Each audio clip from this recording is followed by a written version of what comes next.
This piece of crap, so-called Florida teacher who taught special education, slammed a nonverbal 3-year-old child's arm down and then threw away his lunch as he cried and he cried. Thank goodness she is now out of the classroom. Here's your Daily Dirty Teacher story. So a Florida teacher was busted on child ABUSE charges after she slammed a 3-year-old boy's arm down before she threw the poor child's lunch away while he was still eating and hungry. She then left the nonverbal child just sitting there crying while his other classmates around him were eating their lunches. 57-year-old Tanya Gainey, who is pictured here, was caught on surveillance video striking the student. This was at the Wise Center in Defuniak Springs, Florida, before, as I said, she threw away his lunch and then ignored him as he wept. Police said the student was seen in video crying and in pain and hungry. Reportedly, school administrators found out about the incident the day after it happened, and that then started an investigation by the Department of Children and Families in Florida. As if that wasn't enough poor actions from the teacher, attempts to remove her from the campus went awry because she refused to leave the campus. This was upon learning that she could no longer have contact with her students while police were conducting an investigation. She finally had to be escorted off of the school property by a school resource officer, and that's because she wouldn't leave on her own accord. So during the middle of all this, she then submitted her resignation to school administrators through email. It is not really known why she hurt the child like this or what exactly started the assault,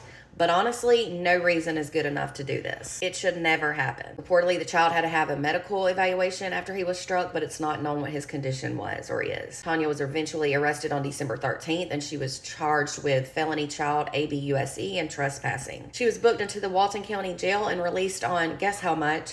$5,000. That's all her bond was, and that is unbelievable in my opinion. She literally abused a child and her bond was that low. Make it make sense. Thank goodness she's away from those students. I hope she's never able to be a teacher again. My heart literally broke as I was reading about this. It's heartbreaking to physically abuse a child and then to let him go hungry while his peers eat. That's just absolutely unacceptable. For more cases of dirty teachers, be sure to give me a follow, and if you're on YouTube, click subscribe.